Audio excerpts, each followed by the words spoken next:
You found it? Well, this isn't it. You don't know. Well, welcome to Two's country, where today we're following Offa'S Dyke, which runs all the way down the border of England and Wales. It's a big ditch. And this might be it. Then again, it might not, because we weren't really planning on there being 9 inches of snow. Still, there's lots to see, and I'm sure we will eventually find it. Come on. This is the beautiful border town, or village, because it's both, of Clun, described by A.E. Housman as the quietest spot under the sun, and also as the Peter Pan town, because it never quite grew up. It's still in the grid pattern of the Normans. And behind me, a stunning castle. Come and look at it. Clun is in an area known as the Marches, which has nothing to do with marshes, and has a bit to do with marching, because it's actually an old word which means an area where the boundary is often being contested. And boy, was it, for hundreds and hundreds of years between the Welsh and the English, and this is why this castle is here. It was built by William the Conqueror, or his men, to show the Welsh that he meant business, and eventually it was turned into a stone castle by the FitzAlans, but was destroyed during the Civil War between the Welsh and the English. Now I'm going to go and show you the old bridge in the village, but before I do that, there's something I've just got to do.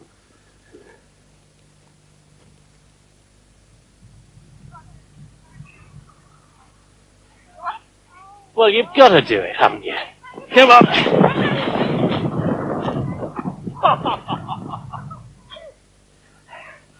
Yeah, all right. The bridge. This bridge is over 500 years old. It's a saddleback bridge, and there's definitely been one here a lot longer than that, and there was probably a ford before that.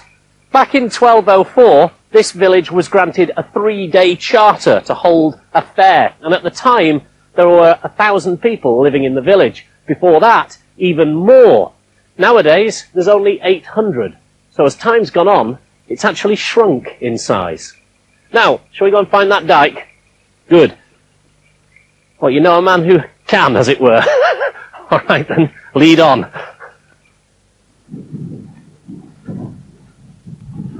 And this is it. Offa'S Dyke, built by King Offa in the 8th century. And this is actually the dyke. The hill bit is the dyke, and the ditch is down here. See if it's deep. No, not very deep.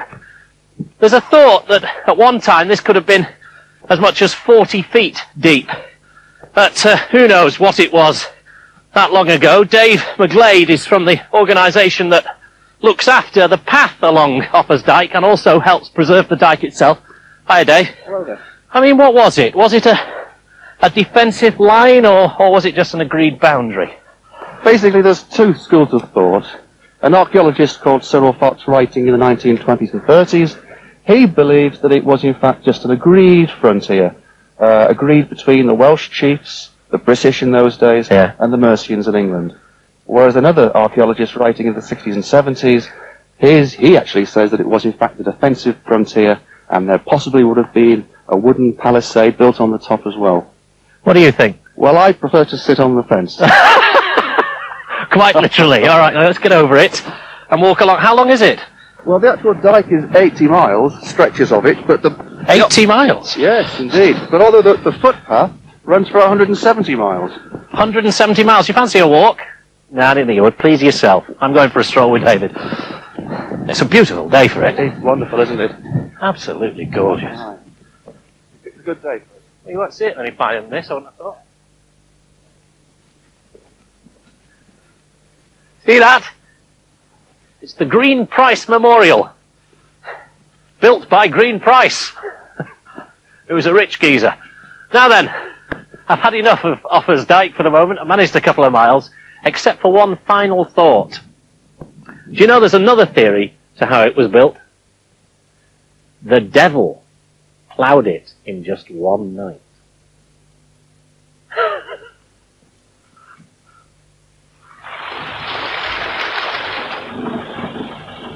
There we are.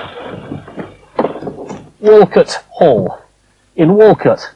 Isn't this absolutely stunning? What? What's the matter? Yeah, I know. It's Lord Clive of India. Actually, it's not. It's Keith Pybus, who runs an organisation that likes to keep the memory of Clive of India alive. Hi, Keith. How do you do? Looking resplendent. Wonderful stuff. Thank you. Now, Clive actually lived here, didn't he? Yes, it's rather like winning the national lottery. He came back after his third trip to India, the richest man in the country. And I always say he didn't have much left to aspire to, so he decided he might like to be Prime Minister. Fortunately, because there was no democracy, little places like Bishop's Castle, known as the rottenest borough in the country, had 2 MPs and 8 electors. So this was quite a bargain for Clive. He bought the place and got a couple of MPs into the bargain. When you think he was also buying perhaps another 4 or 5 houses like this, sometimes only 1 MP coming with them, he was well on the way to creating a major political party. Astonishing, isn't it? He was on a pension of about 25 million. Yes, I suppose if you had installed somebody as the ruler of half a continent like India, you'd expect a fair pension as well, in recompense. He also got his pick of some pretty nice jewels. Yes, it's a pie on a plate. I think he wants to know why you're holding that, Keith. This is Clive's further achievement. He was the only Englishman that ever taught the French anything about food. During a 3-month stay in the town of Pézenas, the south of France, he gave them the recipe for what is an 18th century mince pie. Leave it. Put it down. And the French, food lovers as they are, have carefully protected, preserved this food. They now make 150,000 of these pies a year. And so we've re-imported them to Market Drayton, thinking they've been so lovingly looked after. We've named a pub after Clive and the pie, which is called a coffin.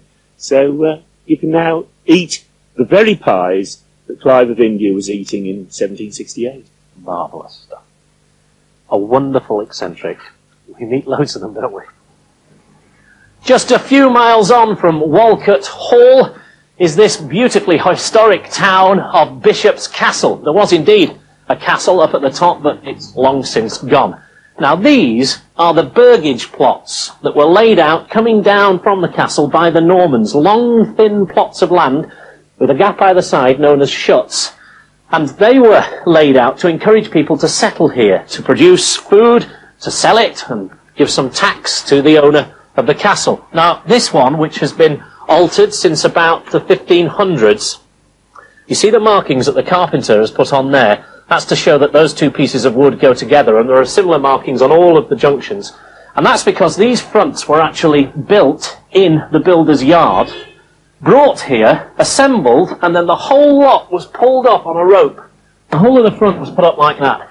And this one has a fine example of a jetty, one of the best you'll see, and it's held up by these 2 posts, and that's why this house is known as the House on Crutches, and it's Bishop Castle's museum, the House on Crutches Museum. Beautiful. Have you seen the tree? No, look at the tree properly. It's a special tree. Go over there and look at it properly. Give me a big picture of this tree.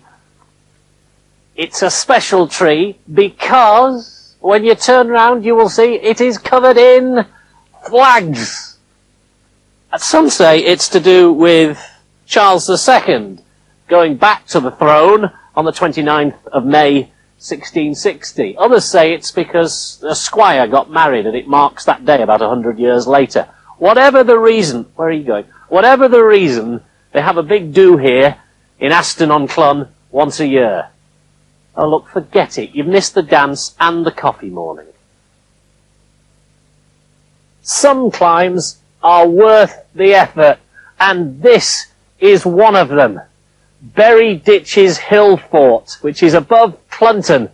In fact, it's above just about everywhere in the world, judging by the view.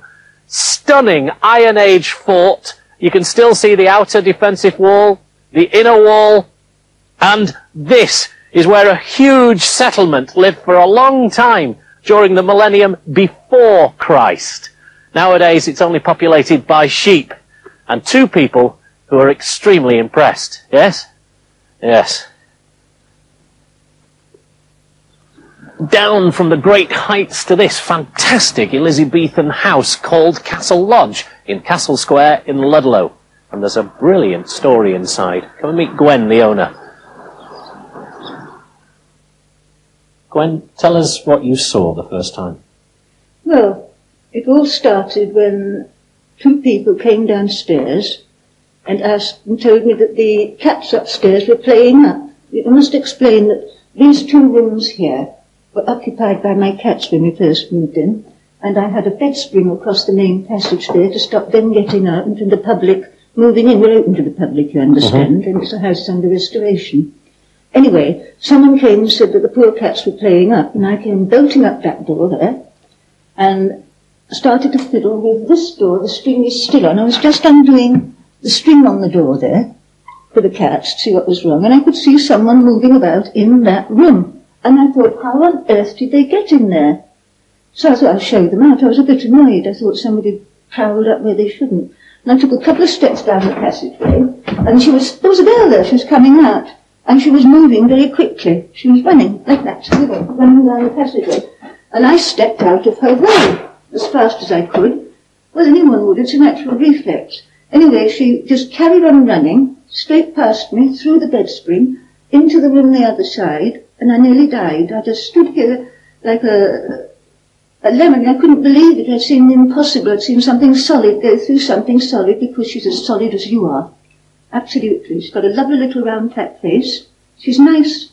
She was wearing big red gloves with tassels on, but it was something I wasn't prepared for, and all the cats were up like dandelion clocks in there. You've never seen anything like them. Anyway, I went back downstairs eventually, and I knocked all the paint pots over. We were under restoration, and I knocked everything flying. And I got down to the ground floor, and I was trying to tell my husband that I'd just seen a pair of red gloves go through a bed spring. They just wouldn't come out right. I couldn't believe it. And 2 old ladies came over, and they started to giggle. They were lovely ladies, and they said, "You've seen Kate. Look in every cupboard, open every door, you won't see pretty Kate till the very top floor." One of those old ladies could remember being wheeled past this building in her pram, and her mother saying, "Shh, Kate will hear you." And who's Kate? Kate, well, all the locals think it's Catherine of Aragon. Catherine of Aragon, who lived in the castle across the road. I've often said, what's Catherine doing here when she's got a perfectly good castle to haunt over there?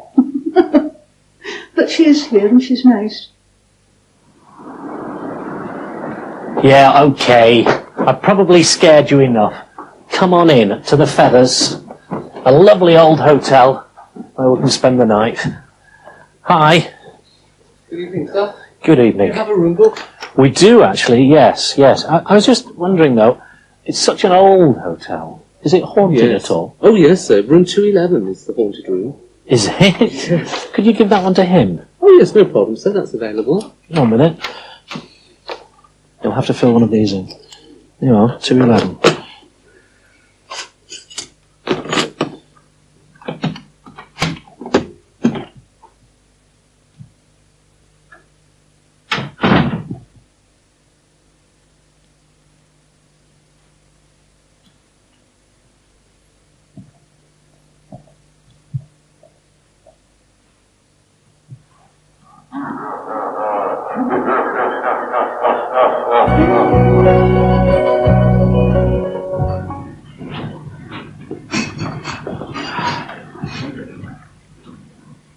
Morning. How was last night, then? What, you sat up all night? With the light on? What's that?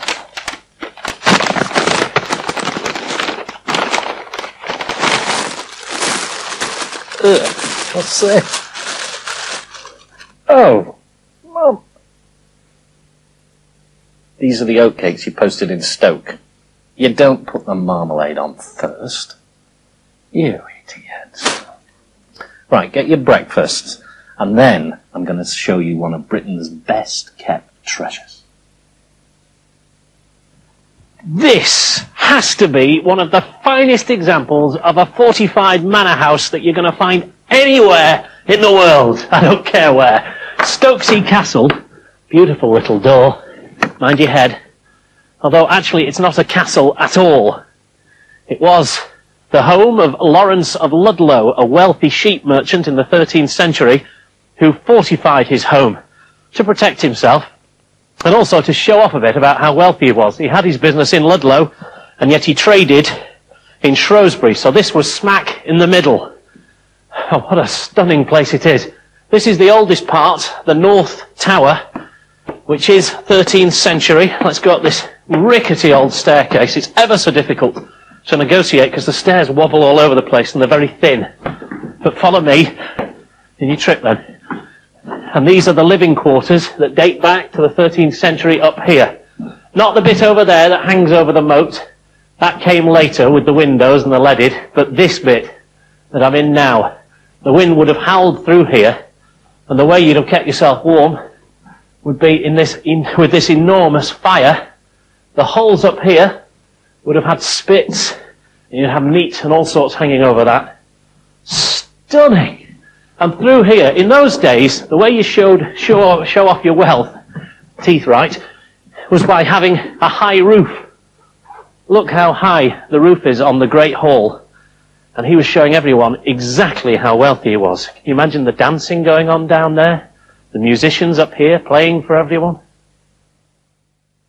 And next to the Great Hall are the solar rooms, which means main rooms. And you're already up there.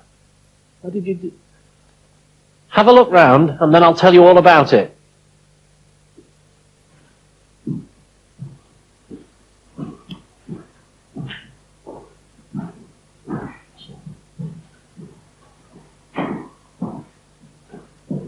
So, the main room, 17th century opulence this. This is where the Lord would entertain, dine, do business, and probably even sleep here as well. But the interesting thing is that, where are you going? That you would always have to enter the main room from outside. There would never be a door from the hall to here for security reasons. And you're looking at that, which is interesting, because that's evidence that there used to be a canopy over here to protect the Lord and Lady as they went down the stairs to the main hall from rain and things. And you're moving on again ahead of me. This is a lovely old room. I've no idea what these holes had in them, but it was obviously some sort of timber structure that went across. Beautiful condition. Lovely window seats, worn by hundreds of years of bottoms sitting on them. A lovely staircase which goes up the tower. In you go. It's very, very narrow. Be careful. I think that the room at the top was probably a toilet. If you have a quick look in there before you go left.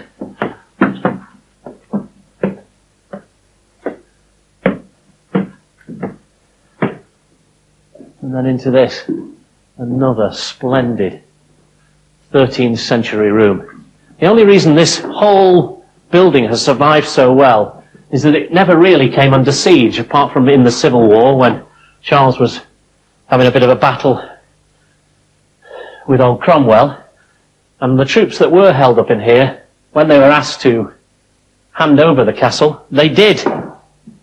And that's why it was never really sacked, it was never really flattened, and you knew that as well. You've been a bit of a know-all. Those aren't your usual headphones. Give that to me. What? A guide. You've been listening to a guide. Great. Well, if I'm not good enough as a guide, I'll lay on something else for you. You're facing the wrong way. This is what I want you to look at, and it's an early bath for you. In fact, very early baths. Roman baths. Viraconium, this city was called, and it was the 4th largest Roman city in Britain. See those walls over there? The largest standing piece of Roman walling in the whole of Britain, AD 121. I'm going to show you around. All of this area, which has been excavated, is the bathing area. They had saunas, they had Turkish baths, They had hot and cold baths. They had it all. And who can blame them on days like today? They went from hot to cold. They had servants on hand to give them a massage and also to scrape their perspiring skin. They would scrape with a piece of metal, which would get the dirt off the skin. Look in there. That was one huge, great bathhouse. Heated, and yet it did have cold areas as well, so they could do like we do today, go hot and cold in saunas. Down here, this was perhaps taking the cold a little too far. This was an open-air swimming pool. It's not that it went down to the pool, that was Roman level. In those days, the soil has grown up on top of it since. And it was an open-air pool. They filled it in soon after they built it. The snow probably gives you some indication as to why. Around here, the red gravel shows where the roads were. These were the roads. These were the buildings. Sometimes you can see where the entrances to the buildings were. The public buildings were commissioned by Hadrian, who went on to build Hadrian's Wall, of course. And it was in recognition of the local people. It was a thank you to them, really. They did actually recognize the local tribes and their religions, and they all lived together. Now, normally you wouldn't be allowed up here because of the ice, but we've been allowed up. This is a viewing area, which gives you some idea of the bit that's been excavated. And I want to show you this over here. First of all, Watling Road. This was a really crucial Roman road. That's Watling Road. It went right the way into Wales. On the other side, can you see the columns? Well, those were the entrance to the Forum. The Forum really was a big leisure centre. Had buildings all the way around it and like a football pitch in the middle. And over there, all of that site is to do with bathing and the basilica. Well, you've heard about the king of the castle. Well, here he is. He is the king of Hay-on-Wye, and he also owns the castle at Hay-on-Wye as well. Richard Booth. Your family have been here a long time, haven't they, Richard? We've been here about 100 years, and I've just been here for 30. You bought the castle? I bought the castle for a few £1,000s 30 years ago. I had to make my living, so I really made it in two ways. One, I thought we'd fill the town with second-hand books. The second is I thought I'd become a king. Now let me deal with one of those first. You turned it into a book town. Why? Because we're now in an international world. Like Sky Television, things are changing. Yeah. And we're between England and Wales, and it's very beautiful. And we've got to do something different. We haven't got the economy we used to have. Yet every year, thousands of millions of tons of second-hand books appeared. Too many ever to go into a national library. You've got to fill towns. Hay starts. 30 or 40 towns in Europe will follow us. Right, so you give it this centre of books, people are drawn into the town, and with that now let me deal with the king issue. When did you decide you were going to be the king of the town? I was a king because that was in 1977, and Marianne Faithfull was staying with me, and all the journalists were around, and I suddenly said, Hay's going independent of the British Isles, and everybody took it up. I had hundreds of television programmes, Reader's Digest, everybody. I think people want a king. You know, why not a kingship between this beautiful England and Wales, the independent state of Hay? We've got to make our own decision. We're in a new economy. We're in a very prosperous economy. I think the decisions must be made nowhere else but in Hay. Thank you very much indeed. The first signs of spring. Good old King Richard of Hay-on-Wye. And good old King Offa. As we head south, there's not much left of the Dyke, but it has taken us through some fascinating places, and it's helped us to meet some interesting people. Now, the organisations say that I can keep this old signpost, which is lovely. I get a bit of the memory of the walk. Next time you join us, we're going up to the lakes, where we'll have Mrs. Tiggywinkle, Britain's smallest house, and a rhino's bottom. I'll explain then. See you.